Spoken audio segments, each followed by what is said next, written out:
Radio is Montgomery County's radio station with talk, music, weather, and traffic for Montgomery County. Have a question or comment about one of our shows? Want to know how to reach a host? Just contact the station at irlonestar.com or call in and leave a message at 936 647 3776. Get involved with your community with Lone Star Community Radio.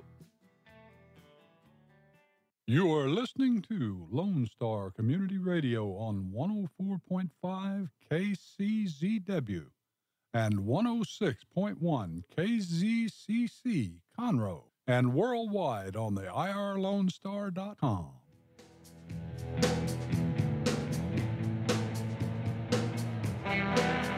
Good afternoon and welcome to the Legal Connection with Toni and Cheryl.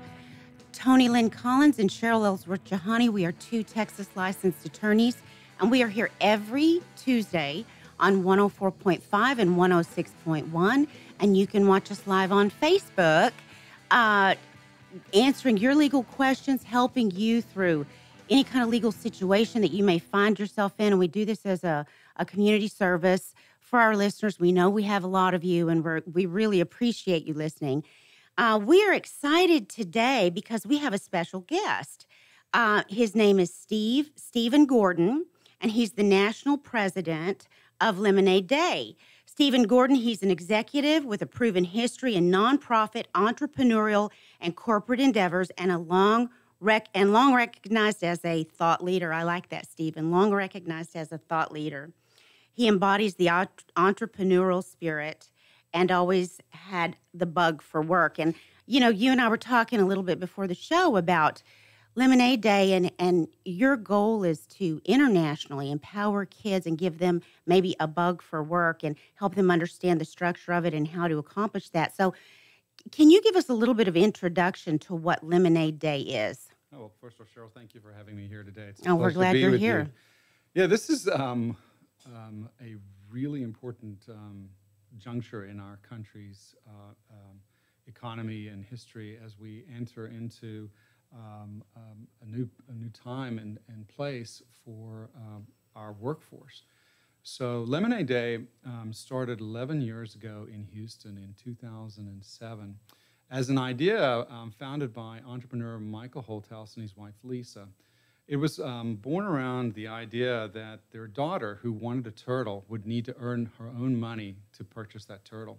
Mm-hmm. And Michael, being an entrepreneur, saw that his daughter's first attempt was a struggle and did not work out. But he thought, you know what, I'm doing an injustice by not showing her how to do this. I'm an entrepreneur. Right. And around the structure of teaching her how to do a lemonade stand, the light bulb went off for him. And he recognized that this was a great teaching moment and a great way to take something forward to teach thousands of kids how to run and start a business for themselves. And so in Houston, the first Lemonade Day was launched, and with a couple thousand lemonade stands, and now 11 years forward, Lemonade Day is in 80 licensed markets, hundreds of cities from Hawaii all the way to Nome, Alaska, to Bermuda, Puerto Rico, and South Africa, and growing. So, that's incredible. Yeah, so, you know. After 11 years. 11 years, massive amount of traction, and it happened right here in Texas, not far from where we are. In Houston, right. Yeah, and there are kids in Conroe who've participated for sure. I mean, this is a well-known, proven program that we make available for free for kids and their parents in school, after school, and youth organizations. The hallmark of the program really is based on this incredible evidence that experiential learning for kids is very, very, very productive. Kids really get a lot out of being able to do something that they actually have ownership around, and that when they actually get involved in it, it's more than just pitching or learning in a classroom. The grit of actually coming together, creating a plan, working the plan, and then celebrating it by earning the opportunity to spend some, save some, and share some is spend some, save some, share some. You mean with the proceeds that they get from their lemonade stand? Right, from the profit of their lemonade stand. The reason why the program is successful to a degree is that the kids get to self-direct what they do with their own money. This is not a parent making a decision for the kids. Even at young ages, we encourage through our curriculum that kids get to decide what they're going to do with their money. So it's powerful in a lot of ways because it's the first time that kids really get to earn money on their own, but then they learn how to be responsible with the money. So they're getting financial literacy, they're getting business literacy, and they're doing it with a fun program. So it's strategic. The kids don't know it, but really what we're doing is building a great base, a lifelong lesson of learning on how to manage your money. So it's Well, Stephen, it's how to manage your money, but also how to think through how to structure a business and earn that money. And then once you get the money to manage it, am I understanding that that's your goal? Well, think about this. I mean, there's around a business, everything that you need is in a lemonade stand, from determining location to determining how you're going to price your product, how you're going to pay for your product, what you're going to charge, how you're going to build your recipe. What are all the pieces that a business needs to know? Even going to get a lender, we even have a structured lesson on how to go find a lender and how to pay that lender back and what that looks like. So the expectation is for the kids to really engross themselves in what they're doing and really get to know their product and their service. And there's what age of children are we talking about here? Right. Well, so what we've learned is kids really in the 3rd, 4th, and 5th grade really do really well with the program. But we even start with the kindergartners because there's never a bad So we're talking time. about 6-year-olds, Yeah, 5-year-olds, K, 6 years old. K through 5. But really, the 3rd, 4th, and 5th grade kids are the ones who are Your primary targets? target market, yeah. What's the oldest kid you've ever let in your program? Well, would you let me in your program? Absolutely. You know what? I've been in meetings before, and I maybe like with a group of bankers, and we'd be standing around. Just sort of having a good chat after the meeting, and we'll be having a conversation. And I will say, all right, amongst our group, raise your hand if you've done a P&L. Oh yeah, I've done a P&L. GL. Oh, no problem. So, how many of you have written a business plan in the last 10 years? Arms, hands down. Running a business plan is very strategic to launching your career and your business and having an understanding how that all comes together. And the whole concept of what we do is really because it's not taught at home and it's not taught in schools. Well, Toni and I have talked about this many times. She was so excited, I told you, that she was reading up on Lemonade Day before I ever heard of it. And she said over and over, I want to do it. These kids learn so much. I want to do it. Right, Toni? Yes. And now the founder's name is Michael Holthouse. I saw him on a TED, is what happened when I was procrastinating one night when I should have been doing something else. And I was mesmerized by what a great idea this was. I was like, why didn't this happen before, particularly right in Houston? I think Cheryl and I were talking earlier about how we believe that this area of the country is the center of the universe.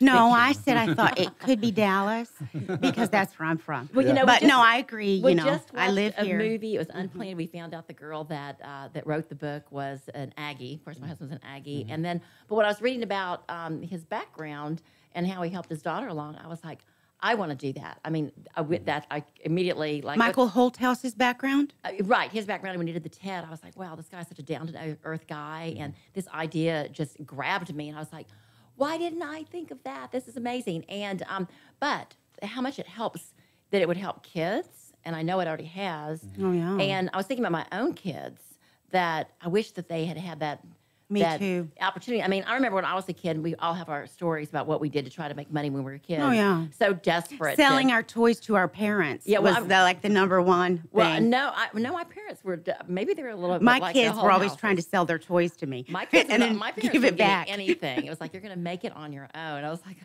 what am I going to do? So we made these little potpourri things. We went door to door trying to sell them right around the time when Jerry Lewis had his telethons and stuff. But we didn't have a business plan. Yeah. We didn't make a lot of. We just knew that the only business plan we had was the Bobby Sherman fan club.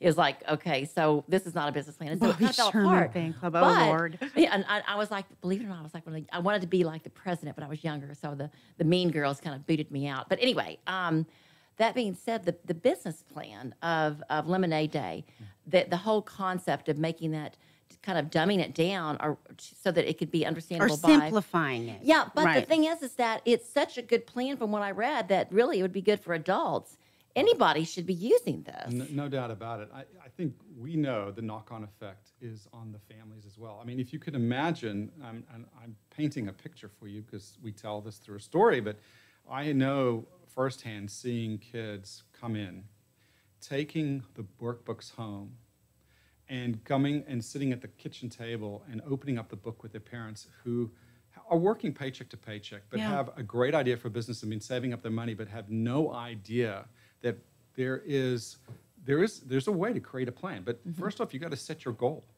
What is that you want? And then around that goal, create the plan. And so these kids are taking these books home, they're opening them up, and they're sharing the content with their parents, and the light bulbs are going off. With the parents. With the parents. And they show up at our events, and they're telling us how this has changed their lives. Yes. Now, I can tell you, personally, I know these stories because I see them. I know other stories, and then the stories that are sent to us of the parents writing how I've seen a change in my child.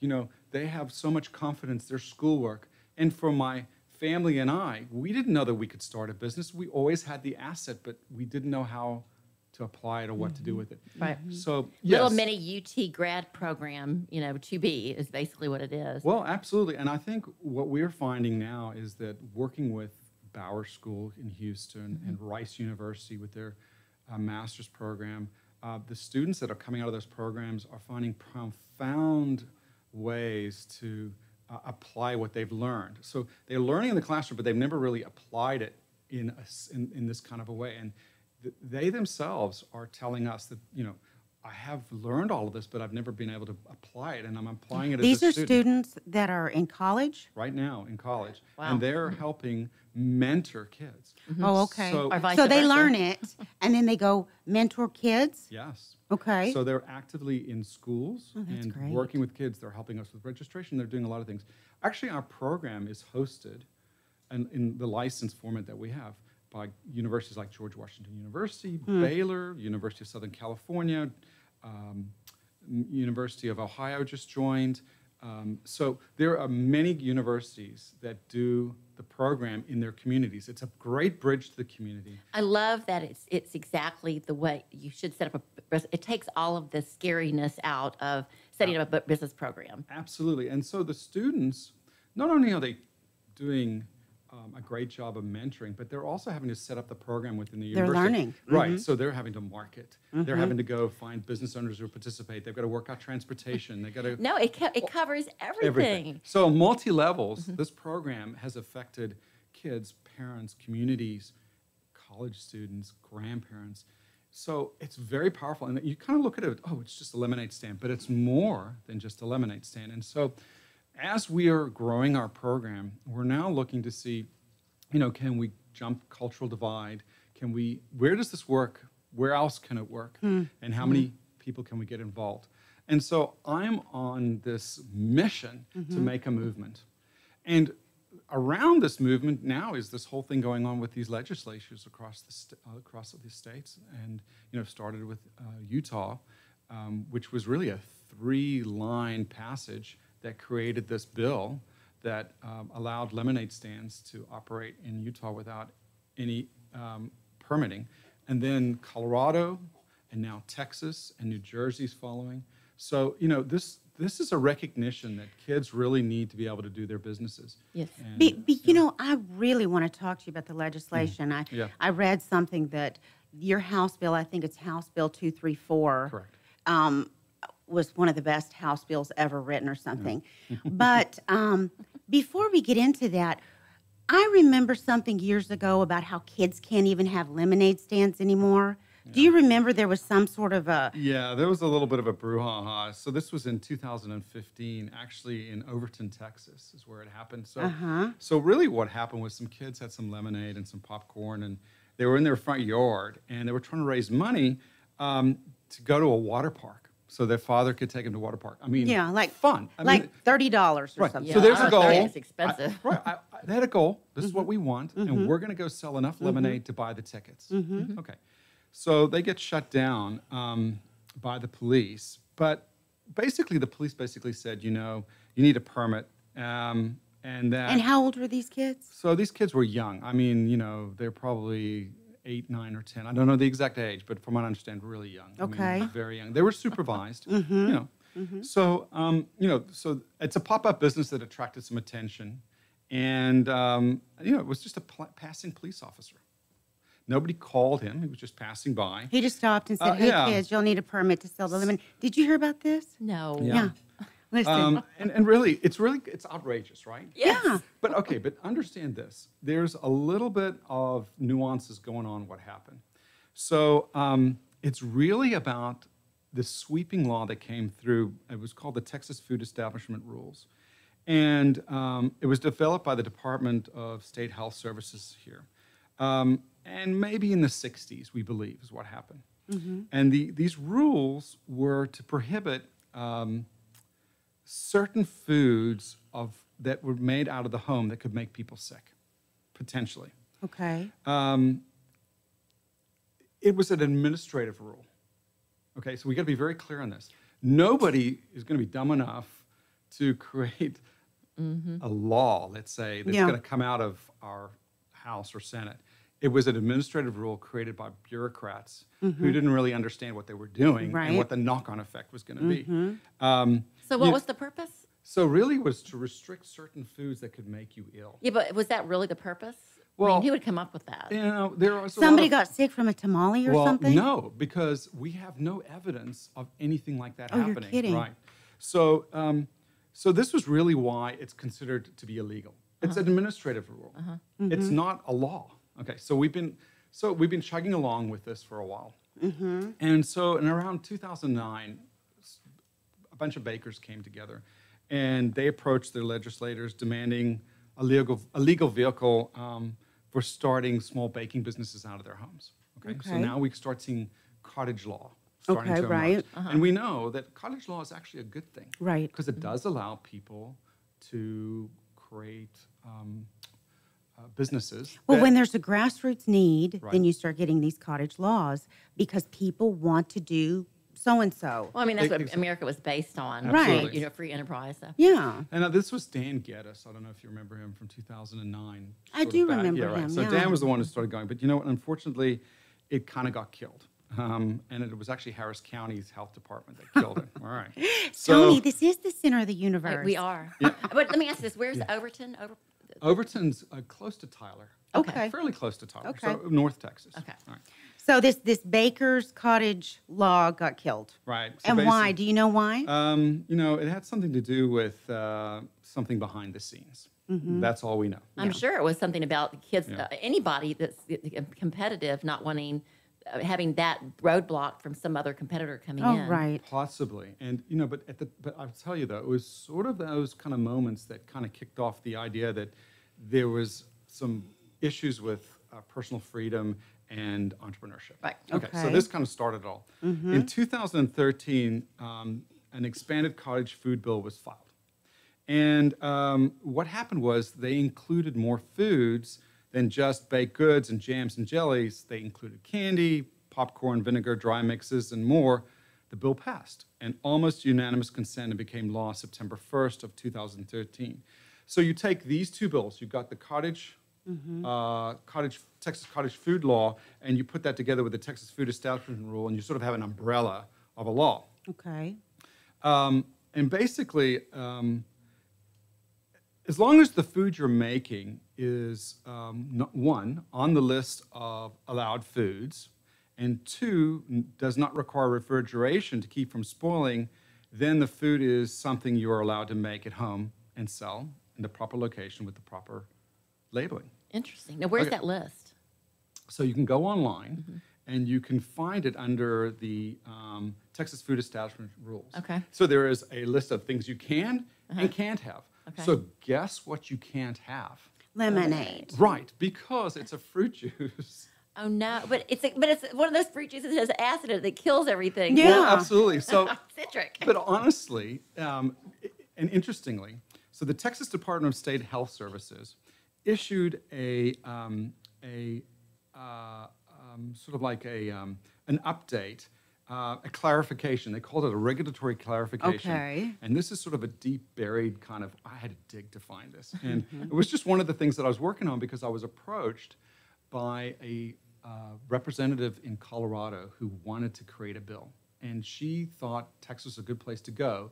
She had heard that the city of Austin had passed, the city council had passed an ordinance allowing kids to do lemonade stand whenever they want, because Lemonade Day in Austin was so vigorous in their presentation and their ability to prove that nobody was getting sick and that kids were benefiting. They had to prove no one was getting sick on lemonade. Well, what they were doing, they had great evidence. And so the city councilwoman in Austin or Denver? In Austin, said, you know what, this is crazy. You're having to come back every single year and ask us, and we have to create this. Let's just get this through. And so she was. Now, I'll come back to that in a minute. Who was that? Do you remember? Traxler. Okay. Right. Who did not run again in this term. Okay. But a phenomenal work. She saw that there was such a high benefit and almost no downside, and it was just ridiculous paperwork to have to get a permit each year. Absolutely. And she has an entrepreneurial background. She's pro-business. Well, pro-kids, obviously. All for kids, right. So they reached out to us. We have a great presence, and I said, well, let me help you with this. And so I dug this up. So this is called PSRFSGRC number 17. And basically what it says is, hey guys,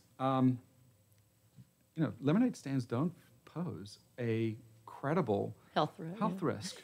We don't need to be doing this. But unfortunately, our hands are tied because we do not, because of the way that the administrative. Yeah, we aren't the ones who can say you can do it. We're just telling you that we think there's no harm. So they gave you an opinion. Who said this? This was the Texas Department of State Health Services. Okay. And so they're in support of this.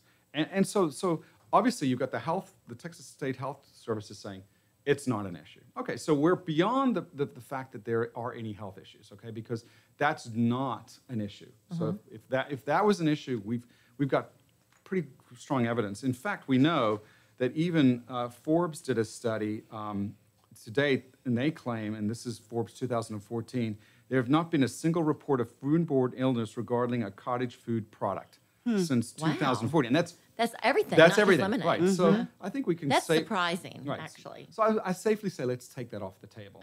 Okay. But so why lemonade stands, right? So what is with lemonade stands? So the cottage food law doesn't prohibit lemonade stands as has been reported in the media. Because it has been, right. Right. The cottage food law is an enabling mechanism that allows people to start certain kind of food businesses from home. So lemonade stands are prohibited by the pre-existing Texas Food Establishment Rule. Right, the administrative rule. That's what it is. Because nobody's saying, and this is why I love about Texas, you can't have a business. Don't go do a business. They just didn't get a permit, right? Exactly. But now there are permits. And what we're saying is, okay, do kids really need to pay that permit? Do they need to go seek that permit? Because what you're asking to get a permit on is for a permanent business establishment, for a business that has, the kitchens and everything else. Yeah, but couldn't it be the umbrella of Lemonade Day, the organization? So we do that. Okay. The thing is, we do Lemonade Day around a community event, painting the town yellow. So like in Houston and Galveston, May 4th. And Houston is also extended to May 5th. So it's 4th and 5th. Right, and then we got Dallas on the 4th, and we've got San Antonio, we got Austin. 20 or so cities, licensed markets in Texas. But they're all doing it different dates. And they really do it on one day. So they go get an exemption from their health department and the municipality.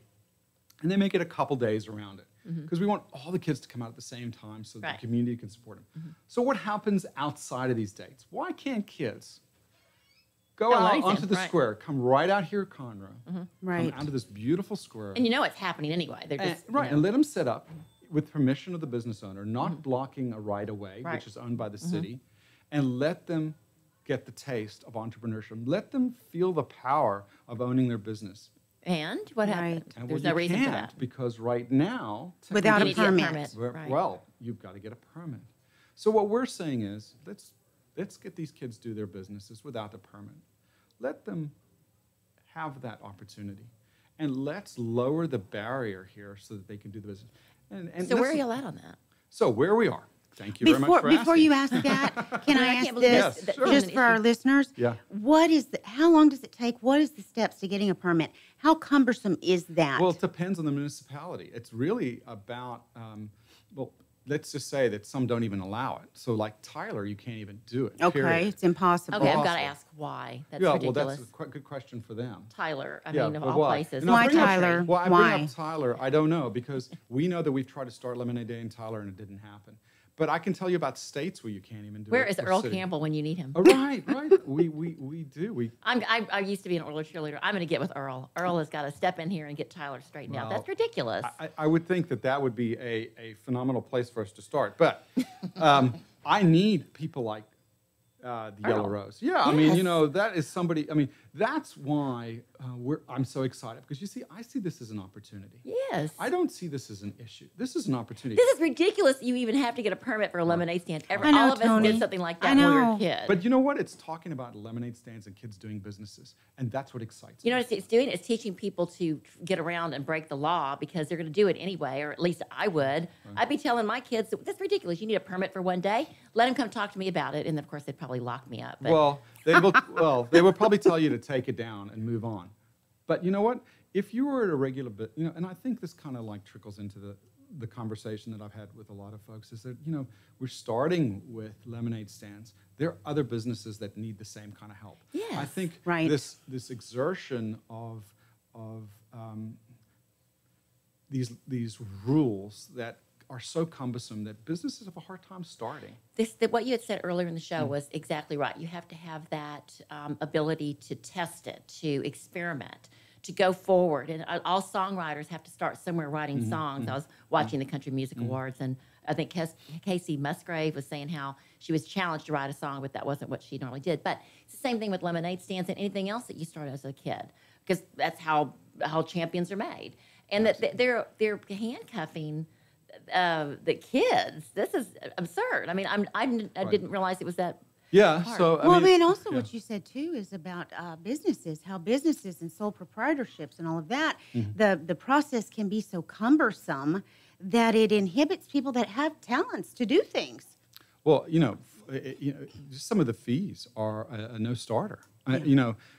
There are certain fees that I think for life safety are important. We're not going to diminish that importance. But they make sense. They're logical. But there's so many that are really just a taxation, and protectionism, and I just disagree with it. I think that all businesses should have a start. The same people that are saying no to this, or for some bureaucratic reason, have kids that would benefit from this for sure. Everybody's got a niece or nephew, yes. a friend who's got a child.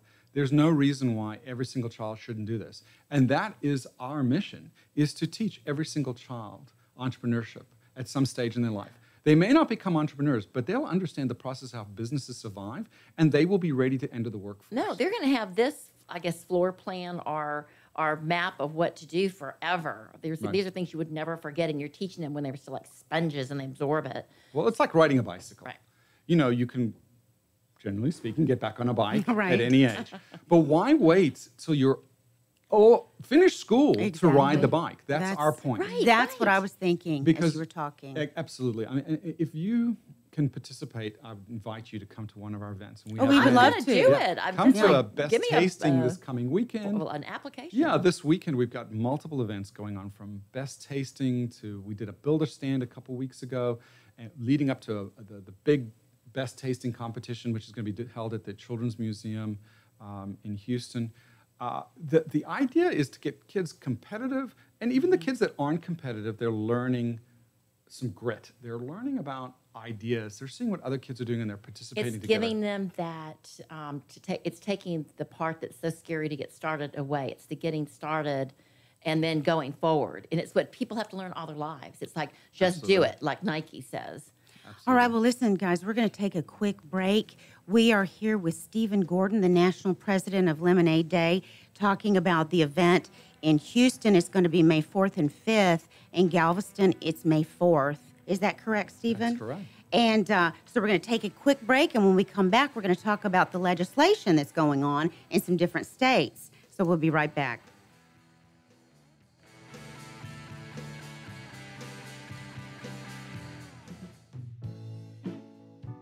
Are you interested in learning more about preparing quick, healthy, and safe meals for your family?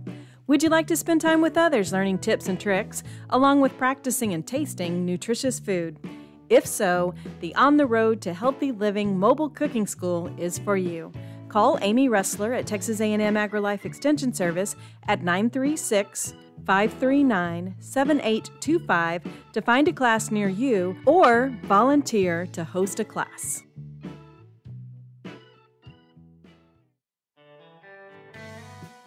A Lone Star Community Radio is Montgomery County's radio station with talk, music, weather, and traffic for Montgomery County. Have a question or comment about one of our shows? Want to know how to reach a host? Just contact the station at irlonestar.com or call in and leave a message at 936-647-3776. Get involved with your community with the Lone Star Community Radio. What can the Better Living for Texans program do for you? You can learn how to increase your consumption of fruits and vegetables, choose foods that are relatively inexpensive and good to eat, make your food dollars last longer, prepare quick, nutritious meals, help your children learn how to eat healthier snacks, and much more. Our program is committed to helping people like you improve your health through providing research-based nutrition education in a friendly, cost-free, and relaxed environment. We are Texas A&M AgriLife Extension, helping Texans make their lives better. This is Rick, TRC. Every Tuesday on my show, Afternoons with Lone Star from 3 to 7, I play back-to-back classic rock hits. That's right. I like to call it a 2 for Tuesday or a 3 for whatever it is you'd like. Call the request line, 936-647-3776, or message me on Facebook, Afternoons with Lone Star, make a music request. That's right, you can do it. Here's what else. Go over to our website, irlonestar.com. Get the app on your phone. It's easy. You'll like it. Our talk shows and music shows are looking for sponsors. Want to expand your brand awareness? Reach the hyper-local audience in Montgomery County? Lone Star Community Radio sponsorships accomplish this. Want to see our stats and rates? Check out irlonestar.com/sponsor for more information. Or call in and leave us a message at 936-647-3776.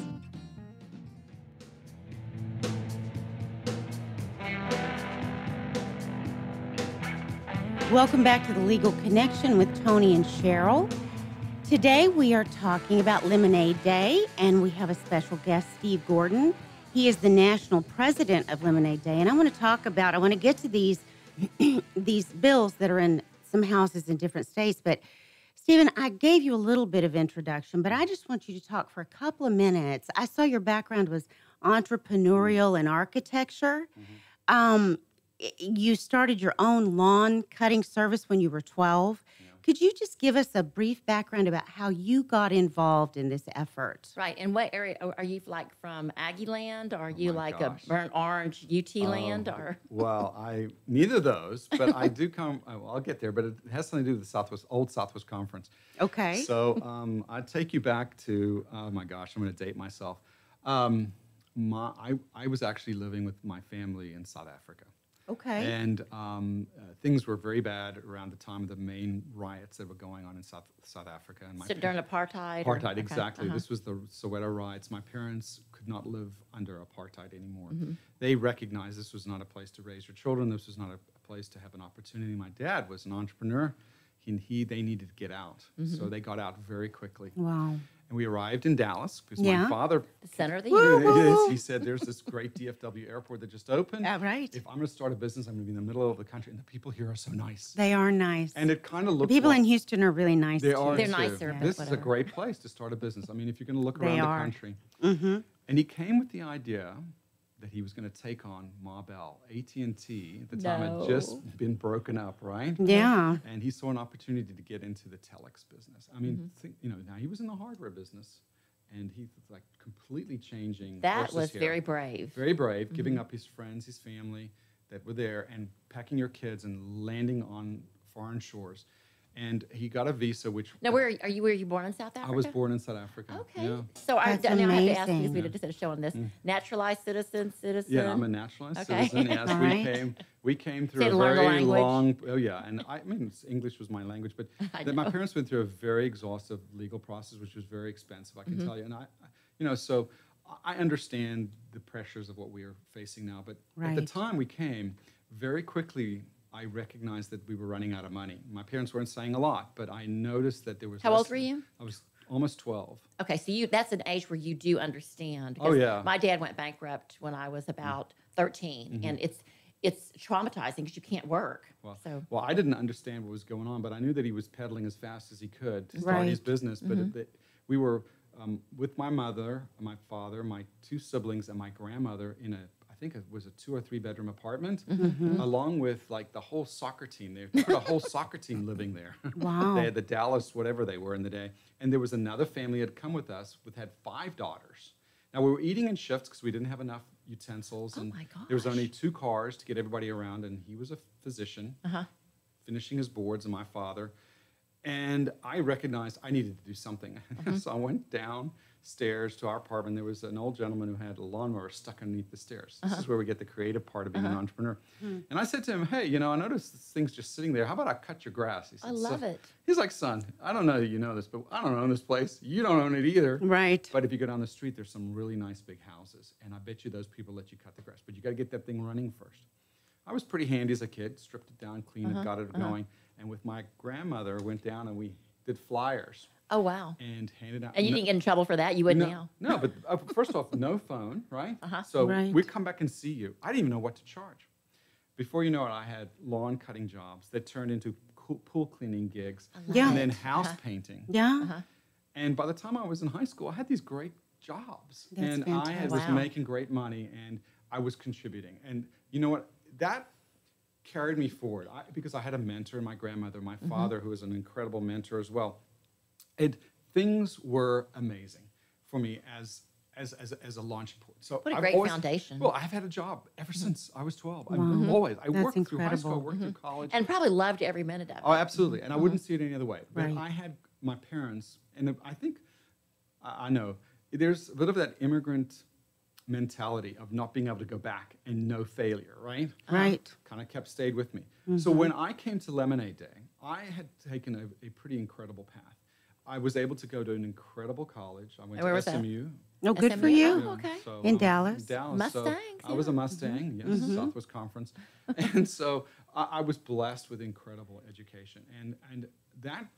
And having even more, further in my life, mentors. One being my father-in-law, who was an incredible mentor, besides my father. That's wonderful. And then another gentleman who was a business mentor, and his brother, and Houstonians, who carried me and showed me how to not only run a good business, but relationships and So what did you marketing. pull from your 12 to like 16 before you could actually work?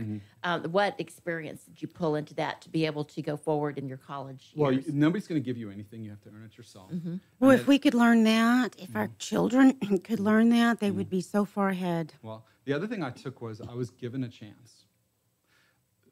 In essence, there were opportunities that kids today don't have.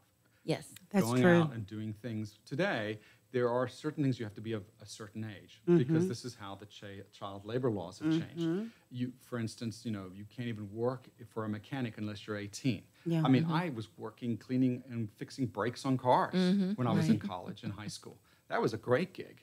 I did brake work, but I did everything because I wanted it for me. And I wasn't trying to collect. I think most people do want it for themselves too, and you're exactly right. The roadblocks to getting into business right now are incredibly difficult because you can't go to subdivisions and pass flyers out. No. Usually there's some prohibition to it. Well, absolutely, especially with HOAs. So, no, Right. there's a complete understanding, and that's why looking at Lemonade Day today for me, it was my destiny because along the way I also got involved. Lemonade Day was your destiny. Yeah, well, because I Love it. my daughter had some very severe learning differences and had to go to a special school in Houston, and I was very affected. Where'd she go? It's called the Parish School. I've heard of that. And Very good. so it's speech and language. And You were very affected by this? yes. To the degree that I recognized that early intervention is a model that really works. I saw it in my daughter. It changed our family. How old was she when she... So she went there. She was about first grade. Okay. And, She couldn't Little. speak. We didn't realize this because her younger sister, who's 20 months apart, was doing all the talking. All the for her. talking for her. Right. That happens. Right, and it was just an issue that happened in class, and we had her tested. And thank God for this school because it really changed us. And I figured, well, if it could change us and my family, and it's about early intervention and the way that you can teach kids and you can reframe situations and they can learn. Take advantage of their what they are good at, what their talents are that no one's seen, and you need to bring those out. Because my son was in the arts program since he was like in first grade too, and we didn't recognize it until just the same way. It happens until often. he was around groups of people, Right. Yes. and then he felt intimidated, Right. and he needed something like this structure to really make him bloom. Well, it's also about self-esteem. Yes, And I saw that yes. as well. So that's the other thing that I knew. I knew I had a very personable personality, the way to say it. But I had confidence, and it was always blue sky. I could do this. Nothing could stop me. Right. But I've always had that attitude about life. And I learned from my mother, who was an incredible volunteer. Even when, as an immigrant, she immediately found some place to volunteer because she couldn't work, so she volunteered. Yeah, when you volunteer, though, that leads into something else. It Always does. It opens the doors. It opens doors. Serving God by serving others. Yeah, it was an incredible experience. So you take that experience with the parish school and my understanding of nonprofits and working on several other boards and being involved with finance and being a treasurer and fundraising. And then the Lemonade Day opportunity kind of came around. And I thought, you know what? I'm putting the two things together that I love more than anything with this youth How'd you find out about Lemonade Day? It was actually through a headhunter. Oh, really? Interestingly, right? I mean, they were looking for the right person. They just saw that you had all you dovetailed together, and you'd be perfect for this. Time in my life where I just participated in a new startup, and I was kind of looking for something a little bit. So you had all the background and everything came together. You had your own experience, your daughter's experience, your educational experience, and then this kind of, as it always does, the opportunity comes to you. It came to me, but I had to work for it again to prove to them that I was worthy for the position.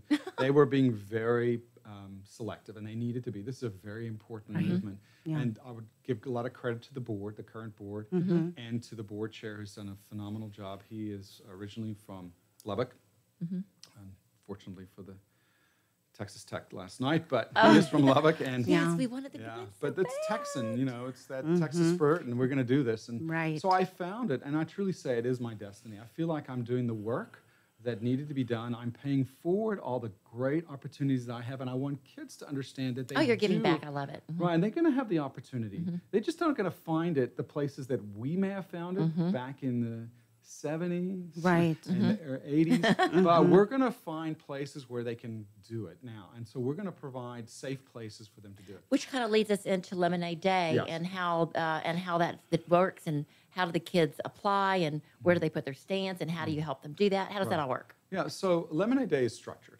and it's structured around the concept that we create community events, but it's curriculum. So we provide the kids two ways to do curriculum. They can go to our website, go to lemonadeday.org. When you land on the main landing page, click Find Your City and find the closest market to you. And you go in and register. Okay. And can you do it online? You can do it online. That's really the only way to do it. Right. Is to go online. And so if you don't have a computer at home, go to the library. Right. Go to school, talk to your teacher, find somebody who can log you on. Pretty much every phone's got basically a way you can do it now. Absolutely, and that's the thing. It exists. Actually, our program, we can teach it to you through the phone. Wow. So our program, we currently have a digital format called Lemonopolis, and then we have the workbooks. And either way, you're going to get a great grounding, and you will need a little mentorship, because you will need an adult to help you go to the store, get your lemonade stand to the curb, and you always want to have somebody there with you as a child. So parents who are listening, this could be your kids, your neighbor's kids, your grandkids, anybody you know should get involved. Even your coworkers, you should tell them about this. Do you present this at schools or churches or? Yeah, so we do, and we do faith-based. Get it for free. The Y, Big Brothers Big Sisters, Boys and Girls Club, you name it, we give it to them. Okay. And then we help them facilitate the teachings, because we do training for the trainers. Where we want help, and where your listeners can help, is they could be the mentor. And the mentor is not like, oh, I can't do this because I've never done entrepreneurship before. But the way that we help you teach it is phenomenal. We provide support. We provide an app. We provide a guide. We provide assets. It's not that difficult. All you're doing is giving the kids confidence and affirmations and helping them work through the strategies. Because the kids need to do a lot of this on their own. It's that amount of work that becomes the social emotional piece that we work with, and we use the developmental assets. These are 40 developmental assets created by the Search Institute that help kids come to find right choices. These are choices that are healthy choices about decisions. And we cover every one of those developmental assets. We're the only program that they claim, they know, that hits on every one of the 40. That's incredible. Okay, that goes to my next question, and I do a lot of work with, because I'm going to do criminal defense for juveniles. These people have not made good choices. Yeah. They did not have mentors. They try to get mentors, and then the mentor gets kind of upset with them. Or they feel like they're not holding up to the end of the bargain, and they dump that mentor, and then they're back on the streets selling things they shouldn't be selling, but doing very good at it. Right. So they really needed a better mentor. So what are the qualifications to be a mentor? Because you wouldn't want a bad mentor. No, I mean, I think really there's not a standard of education required to be a mentor. I think to be a mentor is to be available to the child when they need you to do the things that they can't do. And I'm going to be very specific. Okay. So making up a price list. So kids can have a pretty good idea by Googling prices, but making sure that that's legitimately a price. And having somebody to bounce it off. So do you think $5 a cup is reasonable? Not really. Starbucks would charge that. So maybe we need to think, because really it's about building your plan. So if it's $5 a cup, you're only planning on selling 10 cups to make your $50. Well, let's talk about really pricing it at $1. I think it's location. If you were in the Woodlands, $5 would be cheap. Well, okay. And it is about location as well. But I think there needs to be a little bit of realism. So it's part of that. The other part is going and buying the supplies. The other part is being the lender to that child. Because what we want the kids to understand is it's going to cost you about $20 to $25 for your supplies. Let's just say a number. We should be able to pay that back to your lender. Unless you're going to go and somebody's going to give that to you for free by maybe going to a neighbor. But if you think about starting a business, there's only so much in kind or free you're going to get. Right. At some point, you're going to have to pony up to buy supplies. In real life. In real life. Get that computer program built, have that computer, get your internet. So what we're teaching the kids is to go get these items, and that's when the mentor needs to step in. Also, the day of the lemonade day, getting you to your location. But where are the parents in this? I mean, of course, the parents are a big part of this, and parents are mentors. They're the mentors. Yeah, okay. I think most successful. So what kid doesn't have a parent that wouldn't be the mentor? That's what's confusing me. So I'll tell you right now. So there are schools that are the teacher is burdened with a lot of things that they're teaching. Right. Well, now we brought Lemonade Day into the classroom. That teacher may not have the personal resources to be able to talk about location. Right. To talk about marketing, to talk about branding. What are their parents? Well, okay, so we asked the parents to participate as well. But remember, these are the schools that I'm talking about are the schools that are not performing.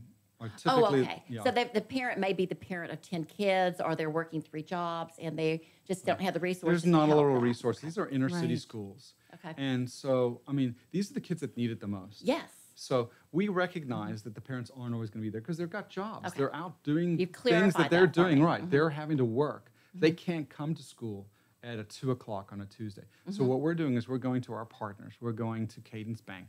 We're going to Amagi Bank, who are our partners in Houston, and they're providing us with mentors. Okay. And where do they get those? From their staff? From their staff. Good. But how do you vet out a mentor in case you have somebody that may be going into this for the wrong reasons? Before they can go into school, they got to do a background check. Okay, good. So they run the background check. Okay. Now, we're not pairing up kids with mentors in their homes. We do not do that. Right. Okay. And I will mention, we do military bases. That is one of the greatest programs we do. We're on 6 military bases. Really? Fantastic. And those kids are mentored by their parents and their siblings and their aunts and uncles. And that is one of the greatest programs that happens on military bases. But Really? we're not bringing people into the base. It's done locally within their community. And you just don't get involved in that aspect. We don't. I want to talk about the House bills. We've got just a couple of minutes. So let's talk about... We've got 5 minutes. Okay. So let's talk about what's going on and where it's going on. Okay, so House Bill 234 came up. Is in Texas. In Texas. So there's a young third-term representative from Tarrant County. His name is Matt Krause. Matt has 4 or 5 young kids. Matt recognized one day while watching TV, he saw the story about how a lemonade company had created this legal aid, and it was really a marketing ploy to provide legal assistance to anybody who got hit with a permit issue. And they said they'll pay him out of the permit. The way I looked at it was, this is just kicking the can down the road. This is not solving anybody's problem. Right. Yeah. And so I was not really behind this whole concept. But Matt knew the same thing. This is just kicking the can down the road. We got to do something about this.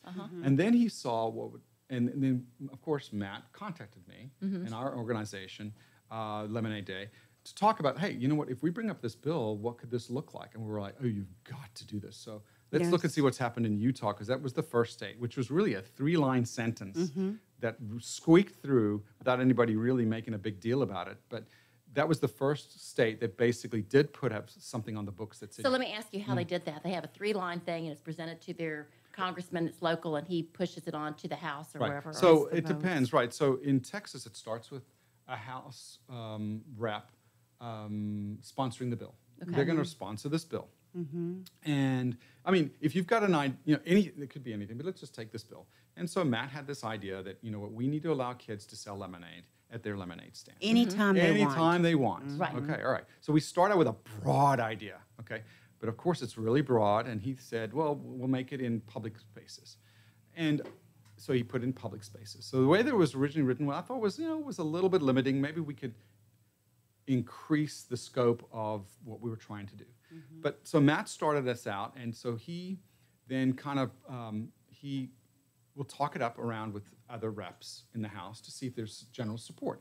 Because he knows that he's going to need other co-signers to go with him. Right. And he seeks support. I mean, this is a very elementary sort of 101. Right. But also he recognized that it needed to be bipartisan. Right. All right. So we have a lot of champions in Lemonade Day. These are people that support us in local markets. And we have many reps and senators in Texas who knew about Lemonade Day, who supported in their local markets and got behind it very quickly and contacted Matt. And before you know it, we had over 30 or so immediately supporting sponsors. So this was great. So we had the sponsorship. But the first step is to go into, have it heard in a public hearing.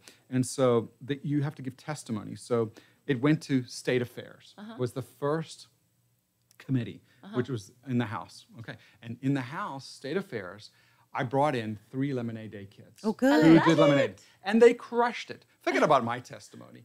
Their testimony, I mean, where was the hearing? Was it was in Austin, in the Austin? Capitol. Okay. So underneath the Capitol, in the administrative section, you do a hearing. In this big, big room, and you've got all these adults. I love it. And there these kids stepped up. The 7-year-old Branson, completely knocked out of the park. A little bow with the lemons on it. We have Michaela Oma, who is a Lemonade Day kid who got funded on Shark Tank with her lemonade. Really? That's unbelievable. Right. And another young man who created something called Trash Bots. He created science kits for kids all over the world.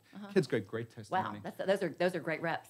Passed that committee unanimously and went on to the House floor where it got voted on, again, unanimously and passed. Now, this all started in November with Matt when he filed the bill. We made it to the committee in February, and in March, we passed already the House. Now, it's in the Intergovernmental Relations Committee in the Senate, and that's where it is as of March 27th. It should be heard within the next 2 weeks, where we'll give testimony again, and we've made a few modifications to the bill to include public parks. And there is a HOA statement in there that still has some clarifications. So that and it has their own neighborhood in it, doesn't it? Create a lemonade stand and pass a bill. But so it started in Utah with 3 lines. Well, really, it was just 3 very legal lines. And it was somebody there who was about, libertarian, who really understood that, it was all about freedom for business entrepreneurship and the rights. Freedom of commerce. For freedom of commerce. Right. Exactly. And that it made itself through. And that was sort of like the kickoff. That's great. And then it's spread to Colorado, where I was just last week with the governor, where we signed the bill in Colorado, That's fantastic. which was an honor to Did be you have there the same with the little governor. kids up there? Oh, Or I'm different sure. Oh, we ones? did. Like We had Shark Tank. amazing kids, right? And then now we are in Texas. And, I think Texas is a great place for business. This is where we should be doing it. We didn't do it We'll be the first. light for the nation. But our bill is going to be the best bill because the way we we're are writing. so glad you were on the show today. Well, thank you. you, Stephen Gordon. LemonadeDay.org. And remember, To serve God by serving others and be a mentor for Lemonade Day. that's right. LemonadeDay.org, guys. Thank you, Thanks for having me. Stephen. All right, Such we'll a see you pleasure. next week.